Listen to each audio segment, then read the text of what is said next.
Support for Radio Friends comes from Columbia Healthy Smiles, the dental office of husband and wife team Dr. Batson and Dr. Abe, offering comprehensive and customized care to patients of all ages.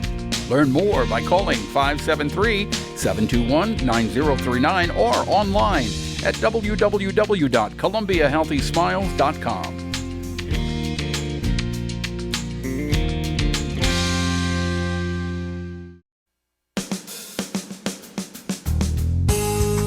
Good morning and welcome to Radio Friends on Wednesday, September the 14th. I'm going to introduce you to Jeremy Amick. He is a book author. You were on with us, a couple of months ago? Yes. It's good to have you back once again. You've written several books, but today we want to talk about two in particular. One is a children's book and another is a biography.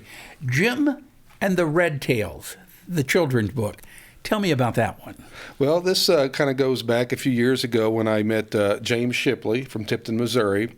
He was a member of the Tuskegee Airmen in World War II, of course, the all-black Air Force. Yeah. And I did an article about Jim's service for the Jefferson City News Tribune. And after I'd done that, I started thinking, well, this is really a story that needs to be laid out in a larger format in a book because, not only had he been in the Red Tails, which were iconic, but he had kind of grown up in Tipton during the days of segregation. So it was kind of a twofold story telling about what it was like to go to an all-black school in Tipton and to live on the black side of the tracks, so to speak, and just how things have changed for us. And, of course, a lot of those changes came about through the service of he and his fellow Tuskegee Airmen in World War II. So it was quite a blessing to have met Jim and to have had a chance to write a story. The book about Jim, his story, is called Together as One. Tell me about this book. Together as One was the actual biography I wrote about him, and that title came from a quote that he used to say that if black and white and everybody in World War II had not come together as one, we would not have won the war. And I just thought that was a very powerful quote. He was a man that suffered many hardships, as far as racism is concerned, and was never bitter about it. He just went about in his life to dedicated his life to the Lord. He worked hard. He raised his children well, and he just wanted to be part of the American dream and ensure that everybody was treated equally.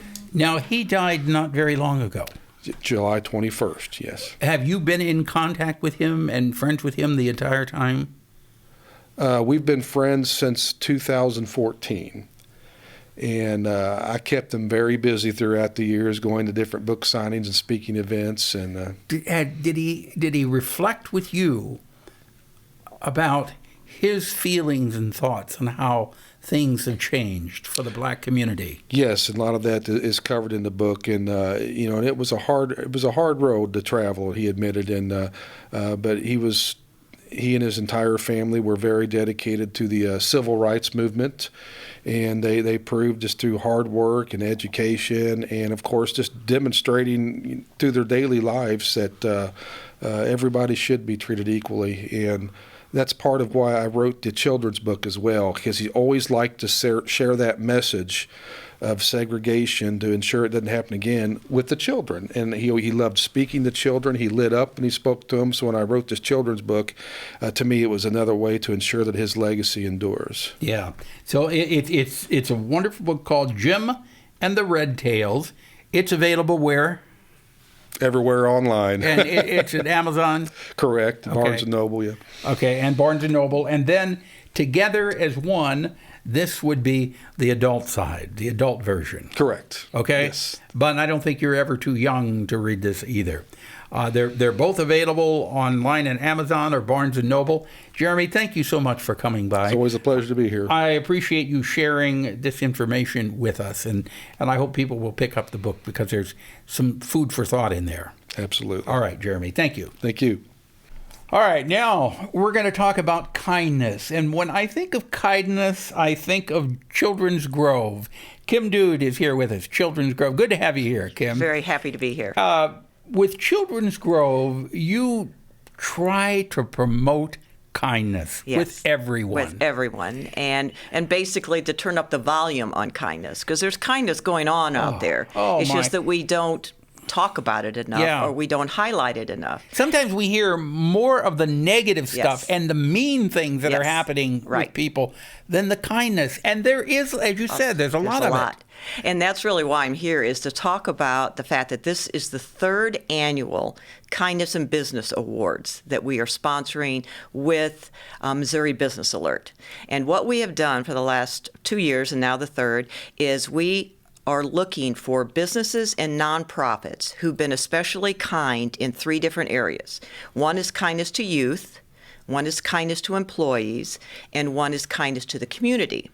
And so people can go to the website that's kindnessinbusinessawards.com and nominate nonprofits or businesses that they have witnessed being kind.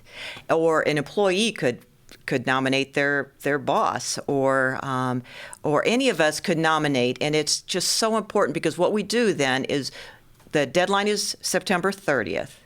And then we will, in October, choose the winners, and then in November have a special ceremony for the winners. Oh, that's wonderful. And it's just so wonderful, because when we read the nominations, it just is so fulfilling to Yes. see all these wonderful places. Does it have to be, does the person have to be a living person, or it can be someone who has passed away? I suppose it could be somebody who's passed away.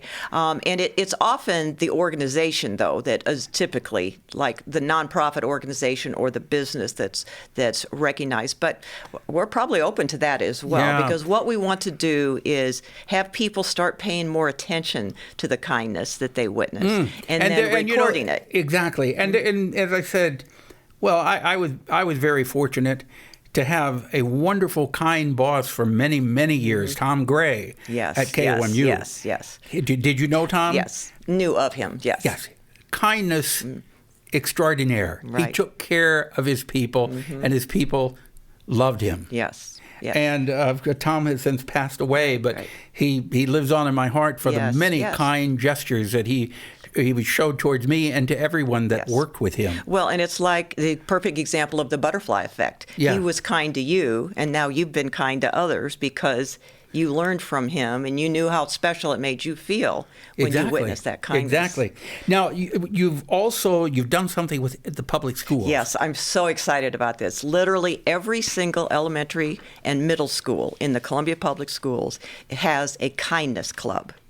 It's really thanks to this wonderful woman named Sarah Greenlee from Gentry Middle School, who has created an entire curriculum for all these kindness events that they can do in the schools. And Children's Grove provides them with a tub full of supplies they can use to do these activities. And so we're very, very excited about that. Okay, the nominations end on September 30th.